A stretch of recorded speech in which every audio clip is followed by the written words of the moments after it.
Good morning.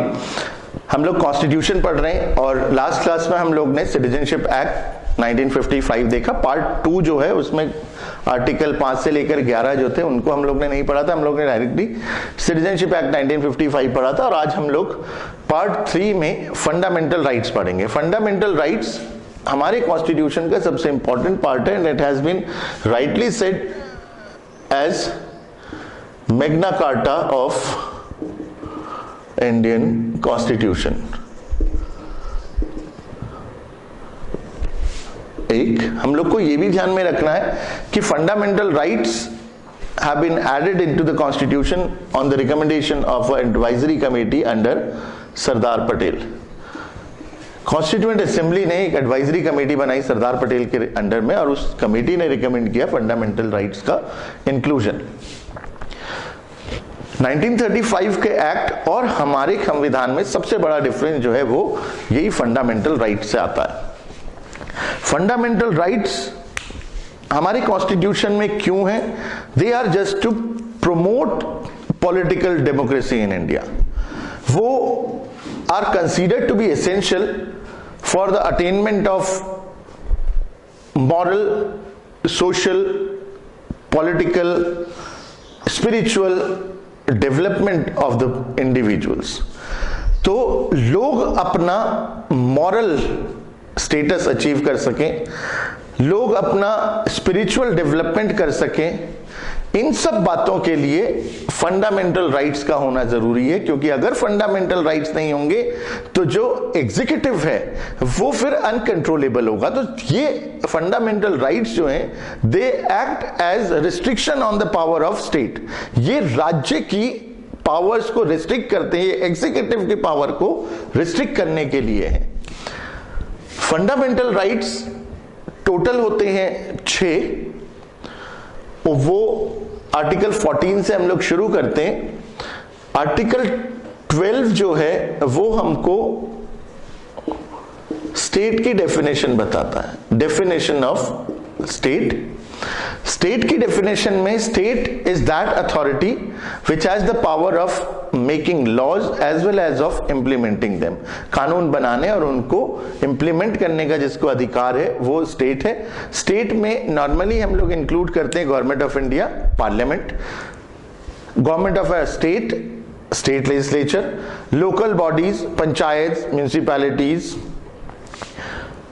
statutory bodies, non-statutory bodies, all are included within the scope of or purview of state. Article 13 जो है वो कहता है कि क्योंकि हमारे फंडामेंटल राइट हम लोग कह रहे हैं कि वो मैग्ना कार्टा है, सबसे इंपॉर्टेंट है। और आगे सुप्रीम कोर्ट ने कई अपने जजमेंट्स में क्लेरिफाई किया है कि fundamental rights are to be considered as transcendental in nature. वो सुप्रीम है, तो जो चीज सुप्रीम है उसको कोई वायलेशन नहीं होना चाहिए। तो article 13 clearly defines that any law inconsistent with or in derogation with any of the fundamental rights shall be considered as null and void। कोई भी कानून फंडामेंटल राइट्स को वायलेट नहीं कर सकता। अगर वो वायलेट करेगा तो वो नल एंड वॉइड माना जाएगा। लेकिन ये कौन तय करेगा कि कोई कानून फंडामेंटल राइट्स को वायलेट कर रहा है? तो उसके लिए हमारे यहां पर जुडिशरी है। तो this article 13 speaks of judicial review. ये जुडिशियल रिव्यू का आर्टिकल है, आर्टिकल 13। ये कोई भी कानून जो होता है उसको सुप्रीम कोर्ट और हाई कोर्ट को ये पावर दी है कि वो जुडिशियल रिव्यू करे। आर्टिकल 32 में फंडामेंटल राइट्स के वायलेशन पर directly we have the right to move to supreme court and article 226 में हाई कोर्ट जाने की पावर हमारे पास है। हाई कोर्ट और सुप्रीम कोर्ट रिट इश्यू कर सकते हैं। तो ये आर्टिकल 12 और 13 है। इसके बाद हम लोग प्रॉपरली फंडामेंटल राइट्स को स्टार्ट करते हैं। फंडामेंटल राइट्स हम लोग कह चुके हैं कि संविधान में 6 फंडामेंटल राइट्स हैं, पर originally there were 7 fundamental rights. The 7th fundamental right जो अब नहीं होता है that was the right to property. Fundamental right to property जो है it was repealed by 44th amendment act 1978, 44वें संविधान संशोधन अधिनियम 1978 से right to property has been repealed as a fundamental right and is now mentioned in article number 300A। वो 300A में है और अब एक लीगल राइट है।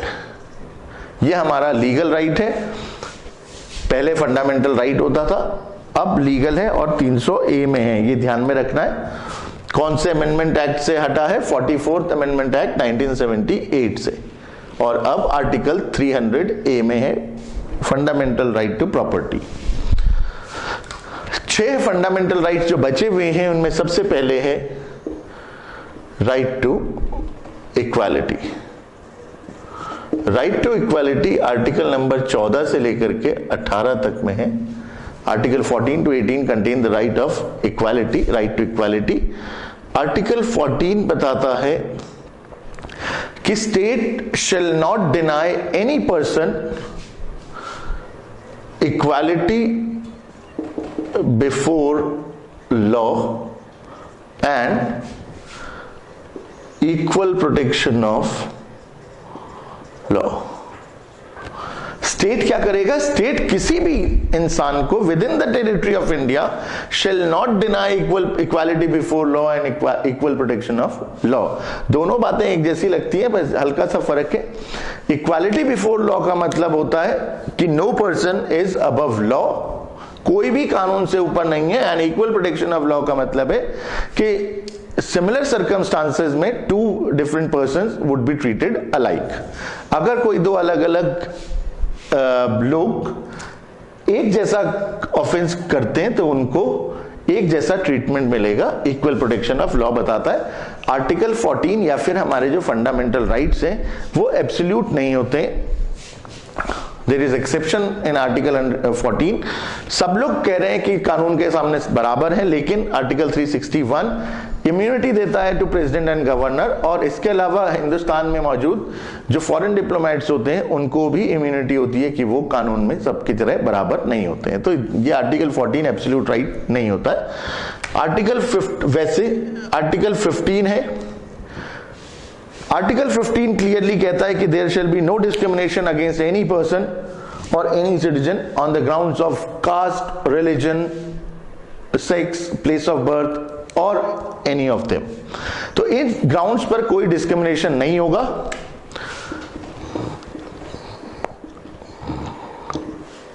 No discrimination.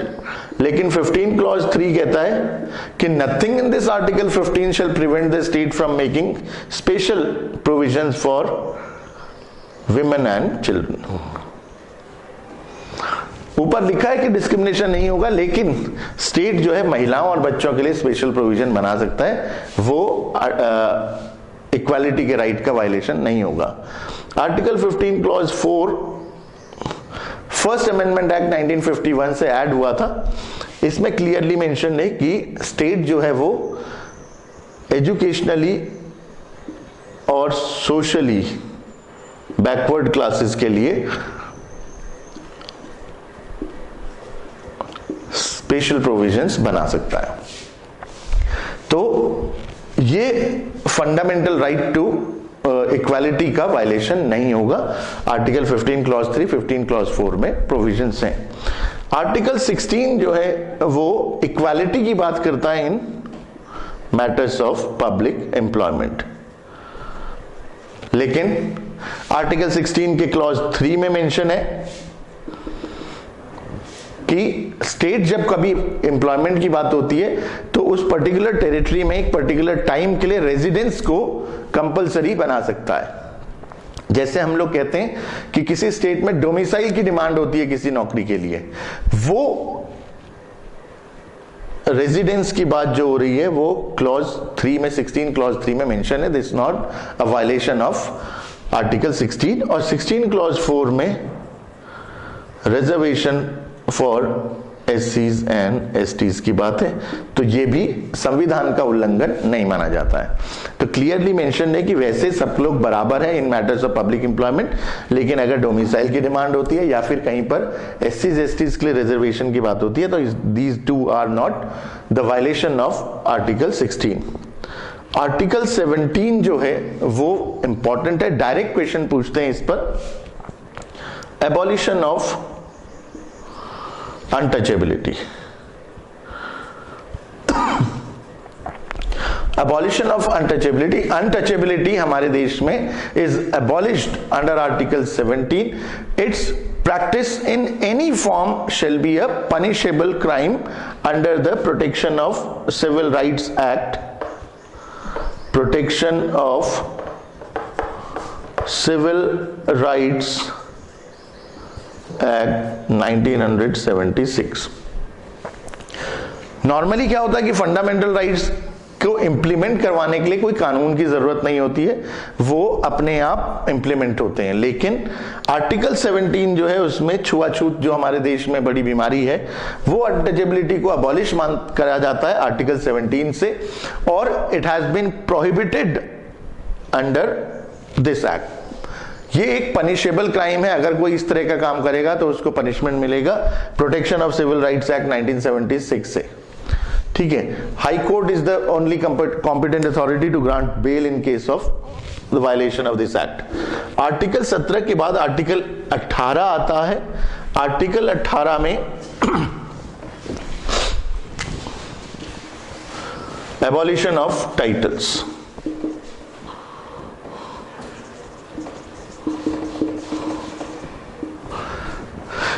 भारत सरकार कभी भी किसी तरह का कोई टाइटल किसी को कन्फर नहीं करेगी एक्सेप्ट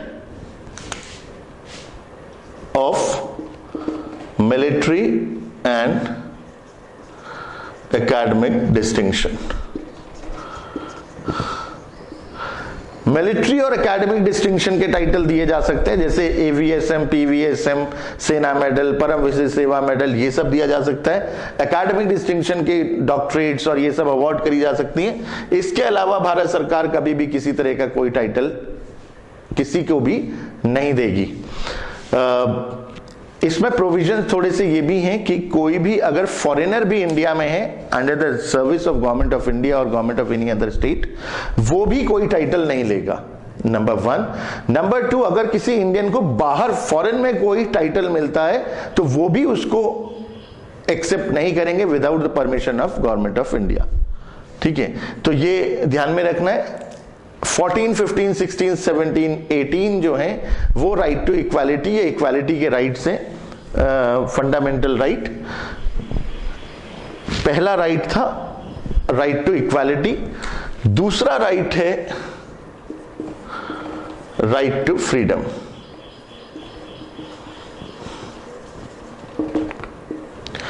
राइट टू फ्रीडम जो है वो 19 से लेकर के 22 तक है। Fundamental right number 2 right to freedom, इसमें आर्टिकल 19 से हम लोग शुरू करेंगे।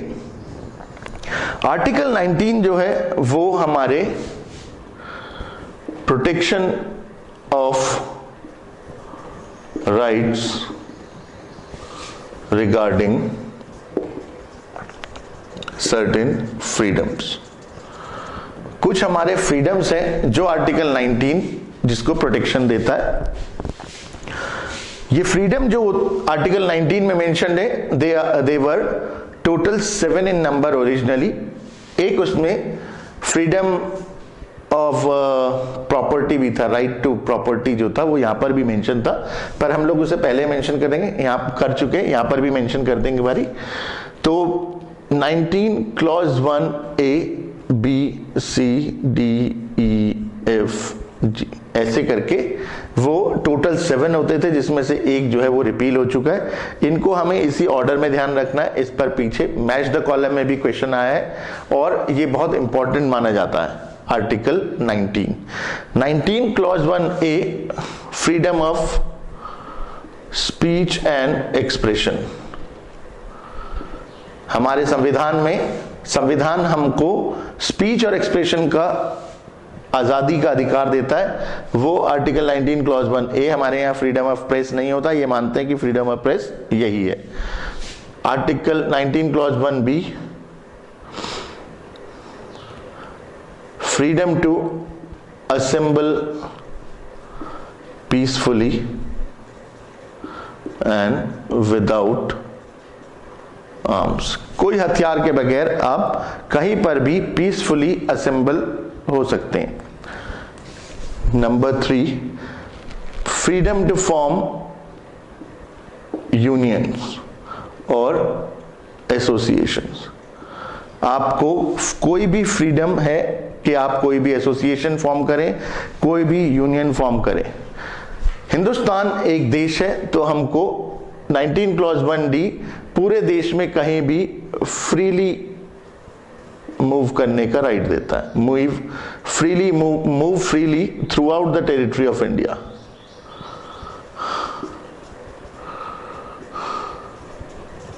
पूरे देश में कहीं पर भी घूमने का हमको अधिकार देता है, ये आर्टिकल 19 क्लॉज 1D।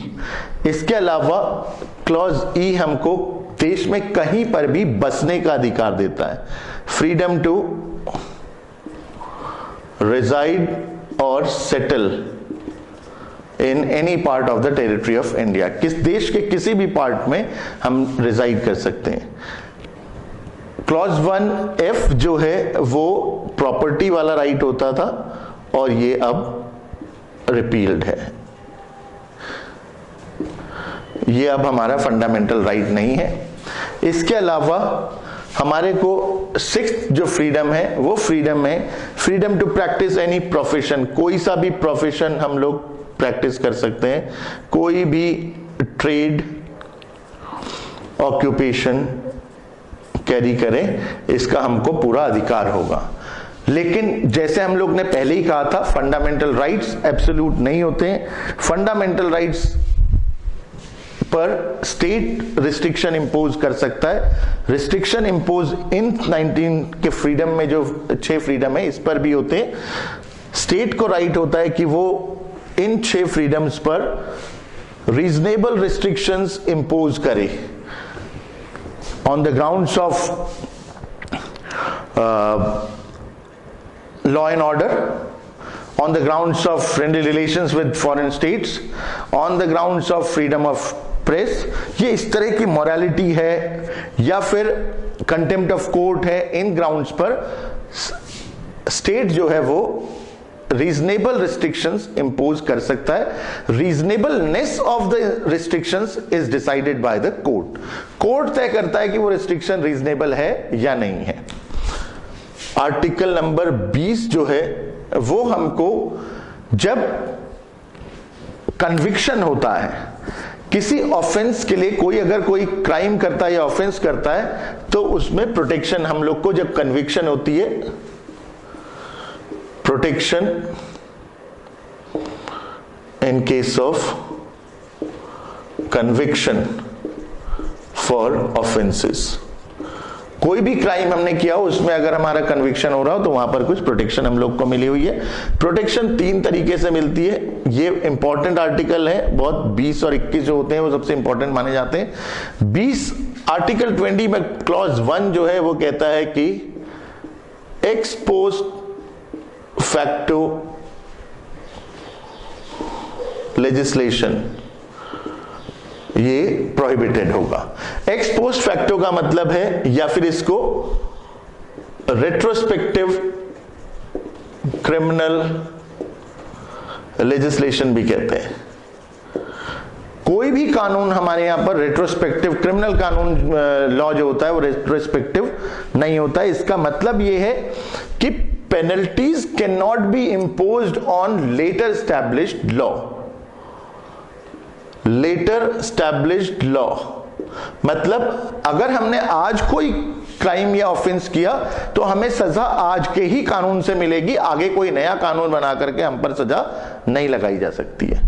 ये है ex post facto legislation. Penalties can not be imposed on the basis of later established law. Number 2 है डबल जियोपार्डी। डबल जेओपार्डी का मतलब होता है एक क्राइम के लिए सिर्फ एक ही बार सजा मिलेगी। एक क्राइम के लिए किसी को एक बार सजा होने के बाद दोबारा उसी केस में सजा नहीं सुनाई जा सकती है। तो ये प्रोहिबिट डबल जेओपार्डी जो है वो एक ऑफेंस पर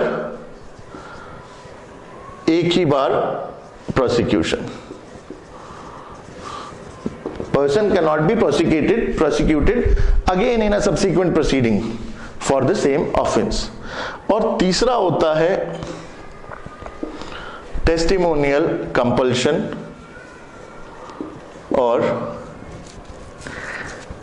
कंपल्शन और सेल्फ इनक्रिमिनेशन के खिलाफ। सेल्फ इनक्रिमिनेशन और टेस्टिमोनियल कंपल्शन, देश में कोई भी ऑफेंस करता हो कोई, उसे अपने ही खिलाफ एविडेंस लाने के लिए फोर्स नहीं करा जा सकता है। मतलब no person can be compelled to give evidence against himself और हरसेल्फ। उसको अपने ही खिलाफ एविडेंस लाने के लिए फोर्स नहीं किया जा सकता है, ये इज प्रोहिबिटेड। तो आर्टिकल 20 हम लोग को तीन तरह की प्रोटेक्शन देता है। वो है protection in case of conviction of for offences by prohibiting ex post facto legislation, later established law के बेसिस पर हमको सजा नहीं मिलेगी। डबल जेओपार्डी, एक क्राइम के लिए एक ही बार सजा होगी। और तीसरा टेस्टिमोनियल कंपल्शन, अपने ही खिलाफ एविडेंस लाने के लिए कोई हमको फोर्स नहीं कर सकता है। ये आर्टिकल नंबर 20 है। आर्टिकल 20 के बाद again article number 21, protection of life and personal liberty. हमारे देश का कानून फंडामेंटल राइट नंबर 21 कहता है कि no person shall be deprived of his life और personal liberty within the territory of India except according to the procedure established by law. There has been a procedure established by law. कानून ने हमारे यहां पर एक procedure establish किया है, उसको फॉलो करके अगर किसी को अरेस्ट करना हो तो उसकी personal liberty can be deprived, और अगर किसी को फांसी कैपिटल पनिशमेंट मिलता है तो उसकी लाइफ से भी उसको डिप्राइव किया जा सकता है। बट इसके अलावा कोई किसी को लाइफ और पर्सनल लिबर्टी से डिप्राइव नहीं कर सकता। स्टेट उसको पूरा प्रोटेक्शन देगा, ये उसका पूरा मौलिक अधिकार है। ठीक है, ये आर्टिकल एक लाइन में लिखा जाता है लेकिन ये बहुत बड़ा आर्टिकल है। लाइफ और पर्सनल लिबर्टी के कई आयाम हो सकते हैं, कई एस्पेक्ट्स हो सकते हैं, जिस पर बड़ी लंबी डिबेट चलती रहती है। तो ये आर्टिकल 21 है। इस स्लाइड में हम लोग फंडामेंटल राइट्स में यहीं तक करेंगे, इसी को आगे नेक्स्ट स्लाइड में कंटिन्यू करेंगे। Thank you.